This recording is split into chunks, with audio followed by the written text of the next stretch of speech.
BJP দলৰ ৰাজ্যিক সভাপতি ভৱেশ কলিতা ডাঙৰীয়াই 1250 টকীয়া অৰুণোদয় আঁচনি পাবৰ বাবে বিজেপি সদস্য হ'ব লাগিব, বিজেপিত মিছকল দিব লাগিব, এই ধৰণে যি ৰাজহুৱা বক্তব্য কৰিলে, এই বক্তব্য আমি তীব্ৰ বিৰোধিতা কৰিছিলোঁ আৰু কৈছিলোঁ যে অৰুণোদয় আঁচনি বা যি চৰকাৰৰ পৰা যি হিতাধিকাৰী আঁচনি তৈয়াৰ কৰা হয়, যি আঁচনি দিয়া হয়, সেই আঁচনি ভৱেশ কলিতা ডাঙৰীয়াৰ দেউতাকৰ সম্পত্তি বা টকাৰে দিয়া নহয়।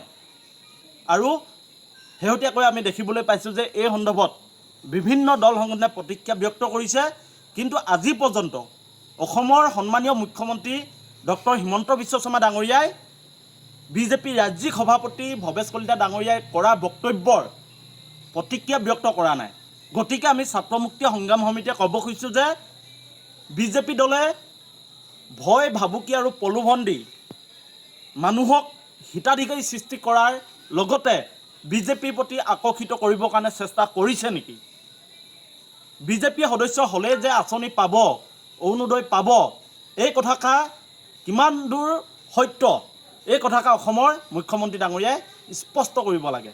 আৰু যদি চৰকাৰী আঁচনি বিজেপি দলৰ ব্যক্তিগত আঁচনি নহয়, তেতিয়াহ'লে মুখ্যমন্ত্ৰী ডাঙৰীয়াই এই সন্দৰ্ভত প্ৰতিক্ৰিয়া ব্যক্ত কৰিব লাগে। আৰু ভৱেশ কলিতা ডাঙৰীয়াই যিহেতু ক'লে বিজেপি দলৰ সদস্য হ'লেহে অৰুণোদয় পাব, গতিকে এই সন্দৰ্ভত অসমৰ সন্মানীয় মুখ্যমন্ত্ৰীগৰাকীয়ে ভৱেশ কলিতাৰ ওপৰত আইনগত ব্যৱস্থা গ্ৰহণ কৰিব লাগে আৰু ক'ব লাগে যে যিসকল BPL মানুহ, যি সঁচা অৰ্থত অৰুণোদয় আঁচনিৰ কাৰণে যোগ্য, যাৰ ৰেচন কাৰ্ড আছে, তেওঁলোকেহে অৰুণোদয় পাব।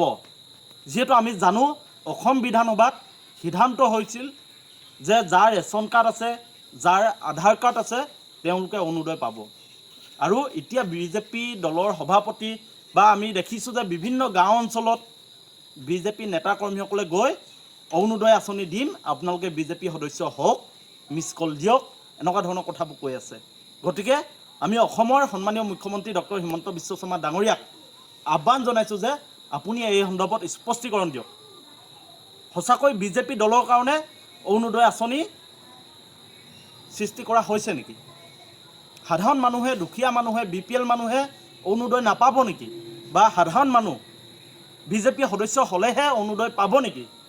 এই সন্দৰ্ভত অসমৰ মুখ্যমন্ত্ৰীগৰাকীয়ে স্পষ্টীকৰণ দিয়াটো আমি ভাবোঁ অতি প্ৰয়োজন। কাৰণ বিজেপি দলৰ খুদ ৰাজ্যিক সভাপতিয়ে কৈছে যে বিজেপি দলৰ সদস্য হ'লেহে অৰুণোদয় পাব।